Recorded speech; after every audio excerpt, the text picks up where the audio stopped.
Bonjour tout le monde et bienvenue sur RN Crypto. Aujourd'hui, on parle d'une annonce qui a fait du bruit. Google vient de dévoiler une puce quantique et ça a un peu secoué les marchés tech. Google a récemment dévoilé Willow, sa nouvelle puce quantique composée de 105 qubits, marquant une avancée significative dans le domaine de l'informatique quantique. Cette puce est capable de réaliser en 5 minutes des calculs qui prendraient septillions d'années à un superordinateur classique. À terme, cette technologie pourrait compromettre la sécurité des blockchains. Alors c'est clairement le bon moment pour s'y intéresser, voire investir dans des projets blockchain résistants aux menaces quantiques avant que tout le monde ne panique. Ça peut aller très vite, donc accrochez-vous. Partie 1. C'est quoi un ordinateur quantique ? Ok, parlons maintenant de ces fameux ordinateurs quantiques. Contrairement à nos ordinateurs classiques qui fonctionnent avec des bits, 0 ou 1, les ordinateurs quantiques utilisent des qubits qui peuvent être 0 et 1 en même temps grâce à un phénomène qu'on appelle la superposition. La superposition, c'est quoi ? Imagine que tu es devant un feu de signalisation. Un ordinateur classique, c'est comme si le feu est au vert 0 ou au rouge 1. Un ordinateur quantique, grâce à la superposition, c'est comme si le feu était vert et rouge à la fois, tant que tu ne le regardes pas. C'est l'un des concepts assez dingues de la physique quantique, et assez dur à cerner, mais le fait de voir le résultat fausse ce résultat. On utilise des outils pour prédire le résultat sans l'observer directement. Ça permet de tester plusieurs solutions à un problème en même temps, au lieu de traiter une par une, comme le fait un ordinateur classique. Résultat, des calculs qui prendraient des milliers d'années à un ordinateur classique peuvent être faits en quelques secondes avec un ordinateur quantique. Et l'intrication. Un autre concept fascinant, c'est l'intrication quantique. C'est comme si deux qubits étaient connectés d'une façon magique. Peu importe la distance qui les sépare, ce qui arrive à l'un affecte instantanément l'autre.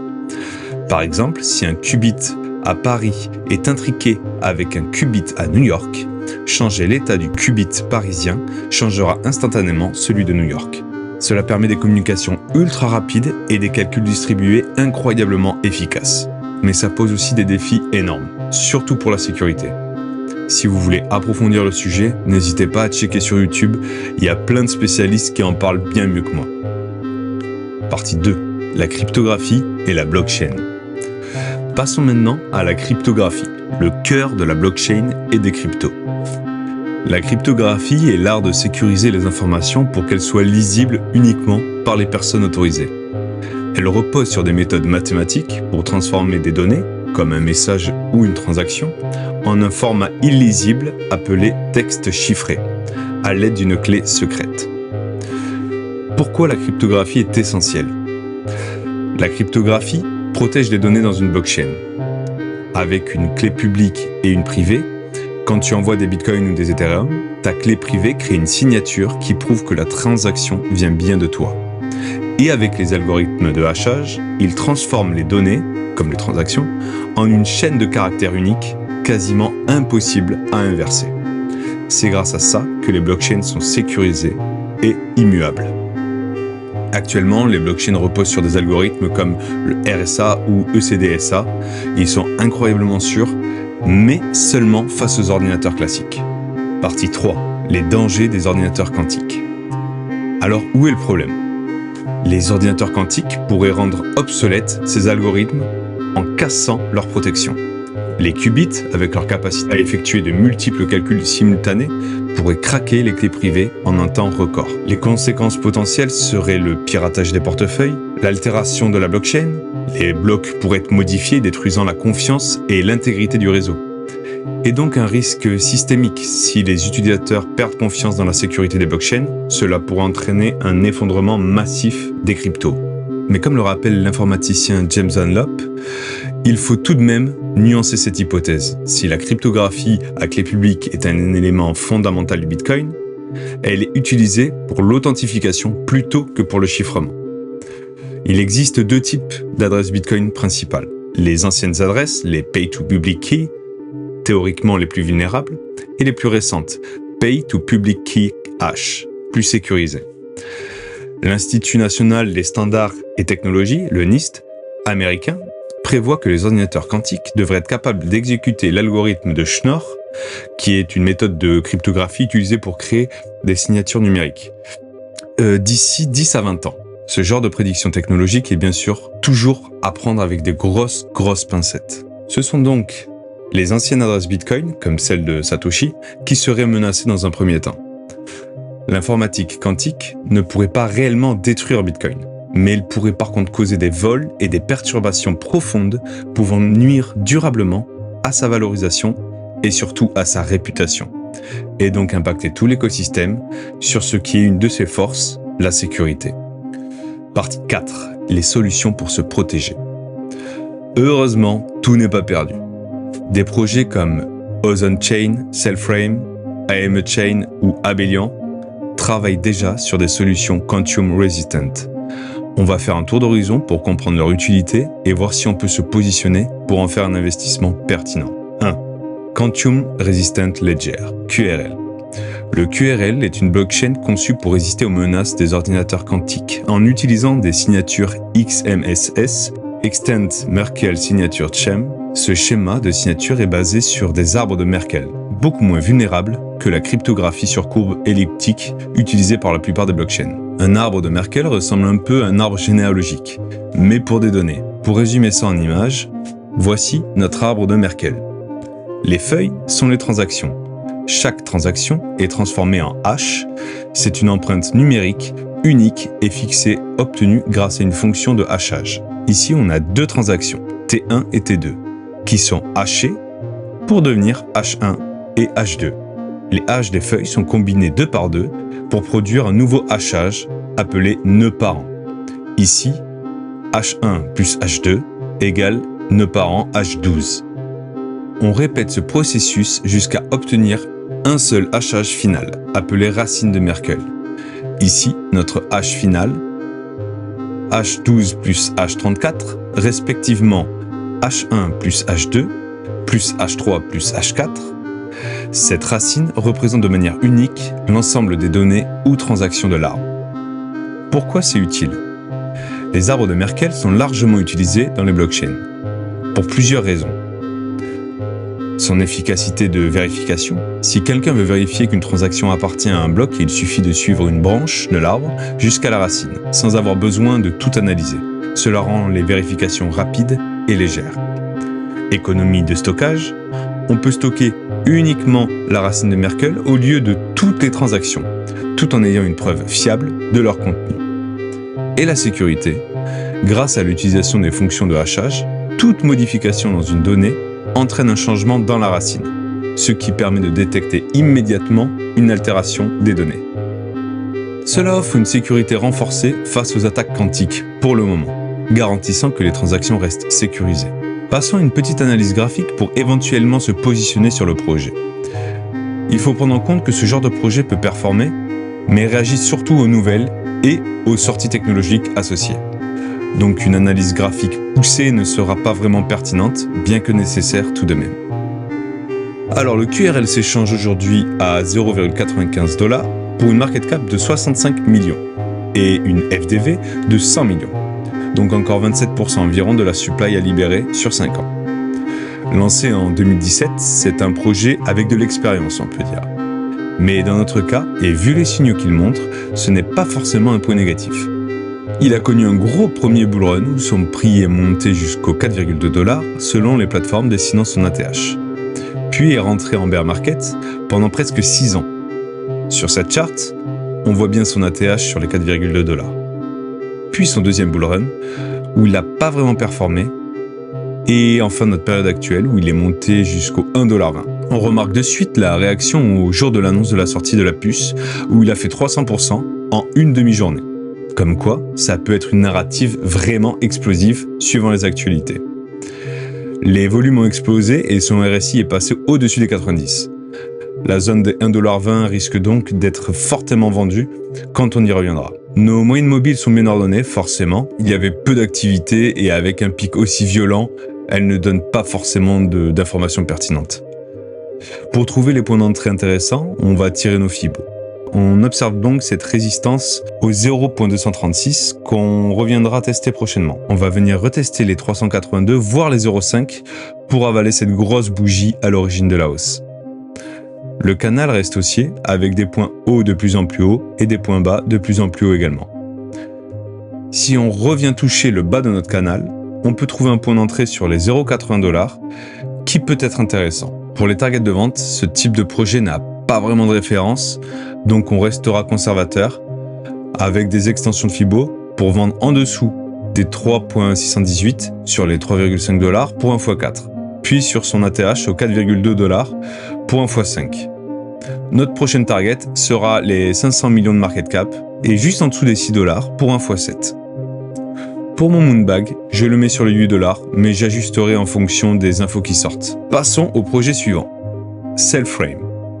Cellframe est une plateforme blockchain de nouvelle génération, open source et évolutive, conçue pour construire et connecter des blockchains et des services sécurisés par une cryptographie post-quantique. Elle se distingue par une architecture à double couche de sharding, c'est-à-dire une division de la blockchain principale en plusieurs sous-blockchains, appelées les shards, traitant sur des parties spécifiques du réseau, permettant une interopérabilité fluide, des transactions rapides et économiques. Écrite en langage C, Cellframe offre un SDK facilitant le développement d'applications décentralisées sur divers dispositifs, des systèmes informatiques haute performance aux objets connectés. Cette flexibilité combinée à une sécurité quantique intégrée en fait une solution robuste pour l'adoption massive de la blockchain. Alors, côté graphique, donc le Cell s'échange à 1,5$ pour une market cap de 43 millions. Une FDV de 45 millions, donc on est quasiment à 100% de dilution, ce qui est très positif. Lancé en mars 2021 autour des 5$, il a vu son prix corriger très fortement pour aller toucher les 50 centimes. Il a ensuite connu une phase haussière grâce au bull run pour aller toucher les 3$. On est ensuite rentré en bear market pendant 2 ans pour se réveiller en avril 2024 jusqu'à aujourd'hui. On observe une grosse zone de liquidité sur les 2$, qui sera donc une zone compliquée à passer. On peut noter une énorme tasse Nancy's un peu déformée et qui, sur une si grande période, ne peut pas vraiment être interprétée, bien que ça reste positif.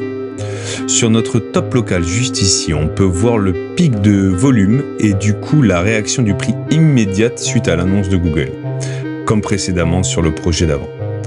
En regardant le RSI, on peut noter que tous nos points bas sont immédiatement rachetés, nous donnant un signal plutôt bullish pour la suite. On est monté sur les 82 RSI, puis on a rebondi sur les 70, donc on peut aller encore chercher des targets bien plus hautes.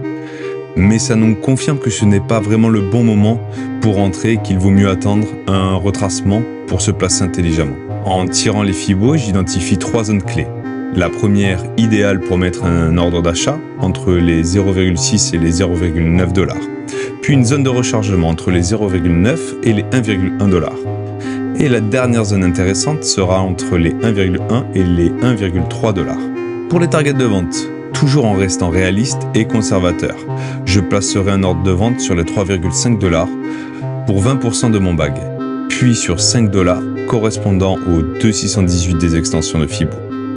Troisième target au niveau des 7$ où je vendrai 20%. Dernière target sur les 4,236 pour un sell à 8$ et une market cap à 315 millions. Donc plutôt cohérent et on réalisera un x7 en moyenne.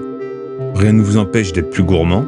J'expose ici ma stratégie en me laissant 20% pour mon Moonbag que je définirai plus tard, peut-être autour des 13$. Projet suivant, AME Chain. AME Chain est une blockchain décentralisée et sécurisée par des technologies quantiques. En intégrant des sources quantiques basées sur des lasers pour générer des nombres aléatoires, renforçant ainsi la cryptographie, le hachage et les signatures numériques contre les menaces des ordinateurs quantiques. Conçu pour offrir une compatibilité avec l'Ethereum Virtual Machine et des performances élevées. Elle propose un protocole de consensus Proof of Authority qui garantit des transactions rapides, fiables et économiques, pouvant atteindre jusqu'à 800 transactions par seconde. AME Chain permet également la création et la gestion d'actifs numériques et propose des solutions innovantes pour les banques centrales, les institutions financières et le secteur de la santé, avec un fort accent sur la confidentialité et l'efficacité. En plus de ces fonctionnalités, AME Chain intègre un service d'Oracle pour fournir des données externes, fiables à ses 10 apps, ainsi qu'un service VPN pour garantir la confidentialité et la sécurité des utilisateurs sur son réseau. C'est une plateforme évolutive, polyvalente et prête à relever les défis futurs, adaptée à un large éventail d'applications industrielles. Bon, après, tout n'est pas parfait. Leur site n'est pas vraiment optimisé, voire il rame vraiment pas mal. Leurs réseaux sociaux sont très peu suivis et ils partagent du contenu très générique sans vraiment être explicatifs sur leur avancée. Ça donne le sentiment d'un projet qui veut proposer trop de services et du coup qui s'éparpille, qui n'a pas vraiment d'identité et qui n'est efficace qu'à moitié. Concernant leur app, je n'ai rien trouvé du tout, ce qui n'est pas vraiment bon signe et je n'ai rien au niveau clientèle ou utilisateur. Donc c'est quand même à prendre en compte si on veut venir investir sur ce projet, en jouant surtout la carte de la spéculation et du momentum. Du coup, ça va aller assez vite. Le AME s'échange à 0,003 $ avec une market cap de 1,5 million pour une FDV de 3 millions. Donc encore 50% à libérer. Et je n'ai rien trouvé sur les tokenomics, même dans le white paper. Le token est sorti en mars 2021 et a performé pendant le bull run pour atteindre les 11 centimes. Puis est rentré dans un long bear market bien costaud où son prix a été divisé par 100. Sur notre période actuelle, on est dans une bonne zone pour entrer, même si évidemment on pouvait l'avoir 3 fois moins cher il y a quelques semaines. Actuellement sur les 0,003, pourquoi pas viser tout de même les 0,002 $. Mais on observe quand même un joli mouvement et un peu de volume, signe que le projet n'est pas mort et qui peut vraiment surprendre. Concernant les targets de vente, on va viser l'ATH et vendre en palier jusque-là. En retouchant notre ATH, on réalisera un joli x50 tout de même. On peut aussi voir plus grand. À notre ATH, on aura une market cap de 60 millions, ce qui reste plutôt faible. Si ce narratif s'active, on peut facilement viser les 300 millions de market cap, soit un x200 potentiel. Bon, encore à prendre avec des grosses pincettes, hein.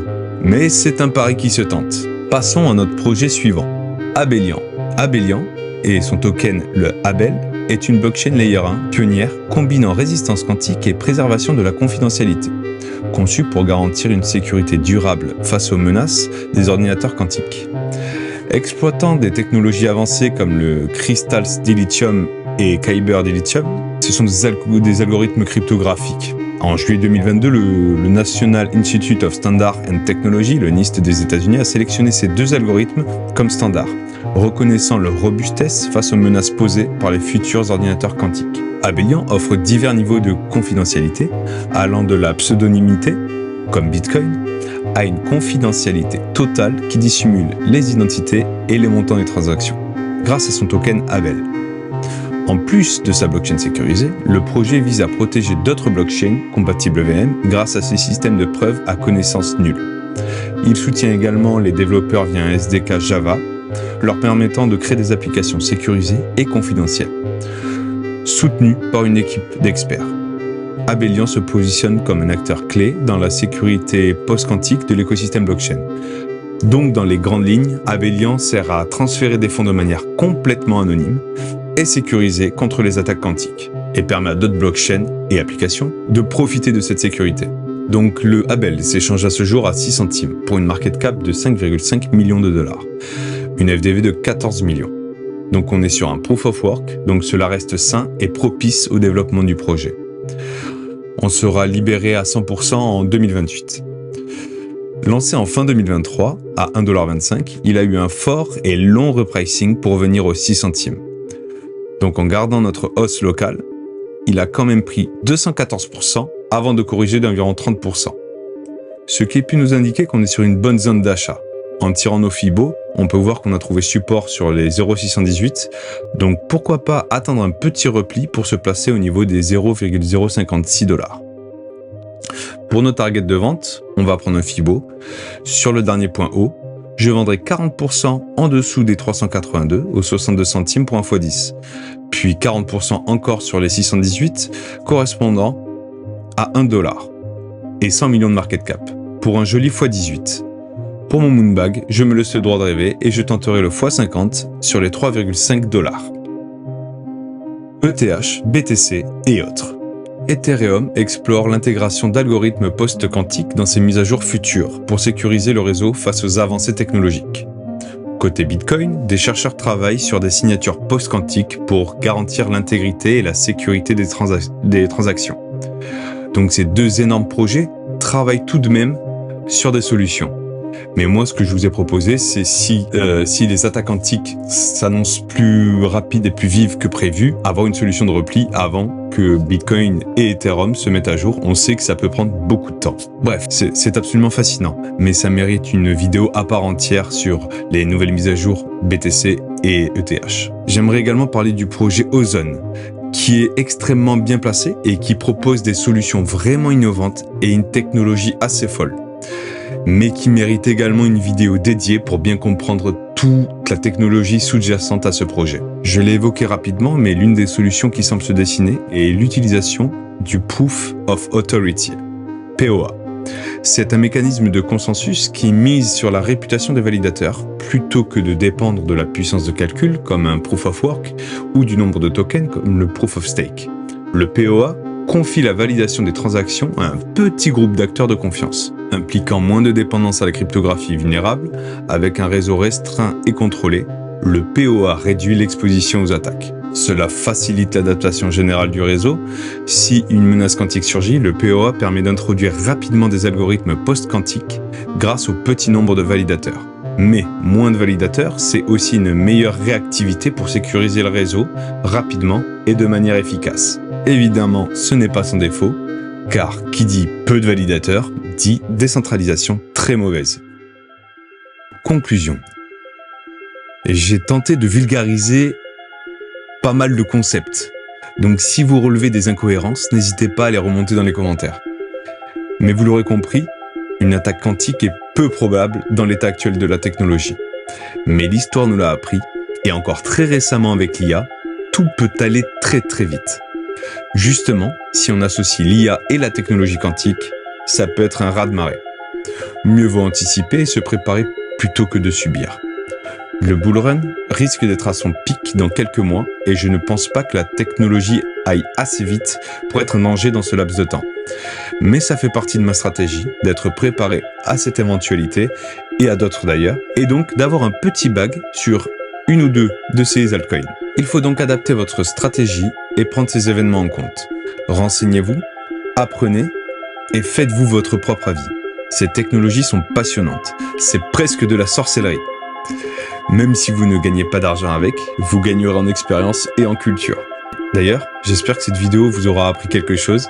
Si c'est le cas, n'hésitez pas à liker cette vidéo. J'ai vraiment bossé pour réussir à faire un format digeste et pédagogique, et ça me ferait bien plaisir. Je suis curieux d'avoir votre avis sur ce sujet d'ailleurs, donc j'ai hâte de vous lire dans les commentaires. Si ce n'est pas le cas, évidemment, abonne-toi. Notre prochain sujet sera un top 3 des projets écolos, ou comment gagner de l'argent en participant à la reforestation.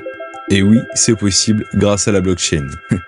Allez, à bientôt. Ciao.